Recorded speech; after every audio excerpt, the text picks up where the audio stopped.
ರಥಸಪ್ತಮಿ ಸೋಮವಾರದಿಂದ ಶನಿವಾರ ಸಂಜೆ 6 ಗಂಟೆಗೆ.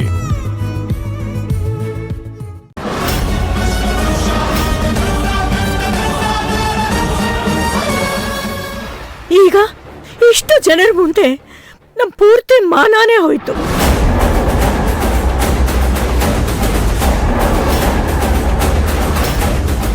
ಅಜ್ಜಿ, ದಯವಿಟ್ಟು ಹಾಗೆಲ್ಲ ಮಾತಾಡ್ಬೇಡಿ.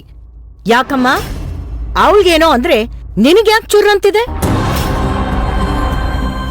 ಅಂದ್ರೆ ನೀವು ಒಂದ್ ಹೆಣ್ಣಾಗಿ ಇನ್ನೊಂದ್ ಹೆಣ್ ಬಗ್ಗೆ ಮಾತಾಡೋದು ತಪ್ಪಲ್ವಾ ಅಜ್ಜಿ?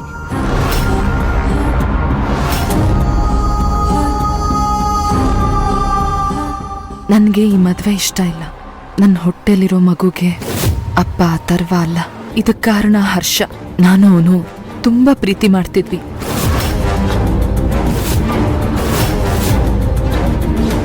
ನಮ್ಮಿಬ್ರಿಗೂ ದುಡ್ಡಿನ ಅವಶ್ಯಕತೆ ಇತ್ತು. ಅದಕ್ಕೆ ಶ್ರೀಮಂತರು ಮನೆ ಹುಡುಗನ್ನ ಬುಟ್ಟಿಗೆ ಹಾಕೊಂಡು ದುಡ್ಡು ದೋಚೋಕೆ ಪ್ರಯತ್ನ ಪಟ್ವಿ. ಆ ಪ್ರಯತ್ನದಲ್ಲಿ ಅಥರ್ವ ಸಿಕ್ತ. ಅವನ್ನ ಮದ್ವೆ ಮಾಡ್ಕೊಂಡು ಅವನ ಆಸ್ತಿ ದೋಚ್ಬೇಕು ಅನ್ನೋದೇ ನಮ್ ಗುರಿಯಾಗಿತ್ತು.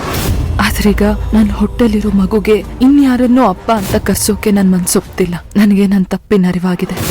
ಅದಕ್ಕೆ ನಾನು ಹೋಗ್ತಾ ಇದ್ದೀನಿ. ಇದು ಯಾರ ಬಲವಂತದಿಂದಲೋ ಬರ್ದಿರೋ ಪತ್ರ ಅಲ್ಲ, ಇದು ನನ್ನ ಸ್ವಂತ ನಿರ್ಧಾರ. ನನ್ನನ್ನು ಹುಡ್ಕೋ ಪ್ರಯತ್ನ ಮಾಡಬೇಡಿ. ಅಥರ್ವಂಗೆ ಒಳ್ಳೆ ಹುಡುಗಿನ ನೋಡಿ ಮದ್ವೆ ಮಾಡಿ. ಸಾಧ್ಯವಾದ್ರೆ ದಯವಿಟ್ಟು ನನ್ನನ್ನು ಕ್ಷಮಿಸಿ. ಇಂತಿ ಭವಾನಿ.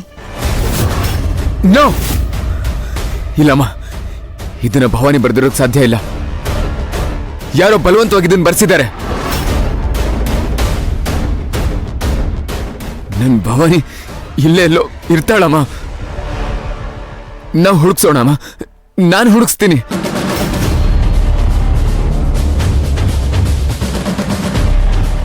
ಅಮ್ಮ, ಭವಾನಿ ತುಂಬಾ ಒಳ್ಳೆಯವಳಮ್ಮ. ಅವಳು ಹೊಟ್ಟೆಲಿರೋ ಮಗುಗೆ ನಾನೇ ಅಪ್ಪ, ಇದು ಸತ್ಯ.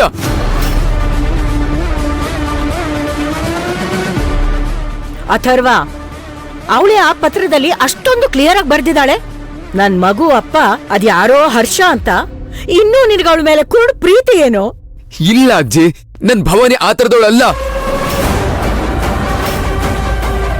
ಅವಳು ಯಾವತ್ತಿದ್ರು ಹಣಕ್ಕೆ ಆಸೆ ಪಟ್ಟವಳಲ್ಲ. ಅವಳು ಏನು ಅಂತ ನನಗೆ ಚೆನ್ನಾಗಿ ಗೊತ್ತು. ನಮಗೂ ಚೆನ್ನಾಗ್ ಗೊತ್ತಾಯ್ತು. ಇನ್ನಾದ್ರೂ ಅವಳ ಜಪ ಬಿಟ್ಟು ನಿಮ್ಮ ಅಮ್ಮನ ಬಗ್ಗೆ ಯೋಚನೆ ಮಾಡು. ನೋಡು, ನಿಮ್ಮ ಅಮ್ಮನ್ ನೋಡು. ನೊಂದಿರೋ ಜೀವನ ಇನ್ನು ಎಷ್ಟು ಅಂತ ನೋಯಿಸ್ತೀಯೋ.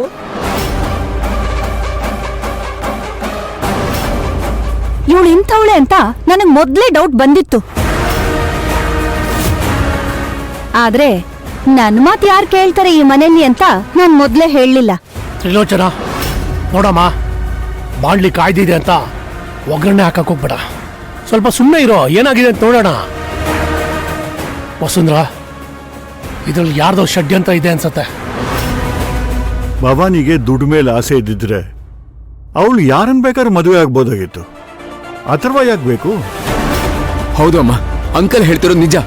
ಭವಾನಿ ಬೆಂಕಿ ಅಷ್ಟೇ ಪವಿತ್ರವಾಗಿರೋಳು. ಅವಳ ಮನ್ಸಲ್ಲಿ ನನ್ನನ್ನು ಬಿಟ್ರೆ ಬೇರೆ ಯಾರಿಗೂ ಸ್ಥಾನ ಇಲ್ಲ. ಸಾಕ್, ಸುಮ್ನೆರೋ.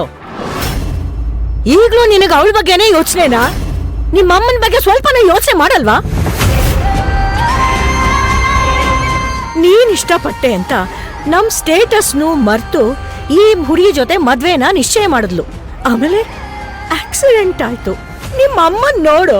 ಆಗ್ಲೂ ಅವಳು ಆದದ್ದನ್ನೆಲ್ಲ ಮರ್ತು ಅವಳ ನೋವನ್ನ ಜೀರ್ಣಿಸ್ಕೊಂಡು ಅವಳ ಸ್ಟೇಟಸ್ನು ಮರ್ತು ನಿನಗೋಸ್ಕರ ಈ ಮದ್ವೆನ ಒಪ್ಕೊಂಡ್ಲು. ಆದ್ರೆ ಅವಳು ಇಂಥವಳ ನಂಬಿ ನಮ್ ಮನೆತನದ ಮಾನ ಮರ್ಯಾದೆ ಎಲ್ಲ ಹಾಳಾಗೋಯ್ತು.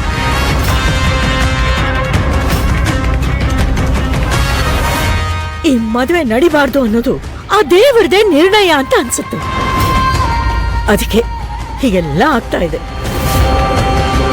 ಈ ಮದುವೆ ಏನಾದ್ರೂ ನಿಂತ್ ಹೋದ್ರೆ ದ ಗ್ರೇಟ್ ಬಿಸ್ನೆಸ್ ಮ್ಯಾಗ್ನೆಟ್ ವಸುಂಧ್ರಾ ಅವ್ರ ಮಗನ್ ಮದ್ವೆ ನಿಂತ್ ಹೋಯ್ತು ಅಂತ ಇಡೀ ಮೀಡಿಯಾಗೆ ಗೊತ್ತಾಗುತ್ತೆ. ಸ್ಟೇಟಸ್ಸೇ ಸರ್ವಸ್ವ, ಪ್ರೆಸ್ಟೀಜೇ ತನ್ ಮಾನ ಅಂತ ಬದುಕ್ತಿರೋ ನಿಮ್ಮಮ್ಮ ಇದನ್ನೆಲ್ಲ ಸಹಿಸ್ಕೊಂಡು ಹೇಗೋ ಬದುಕಿರ್ತಾಳೆ.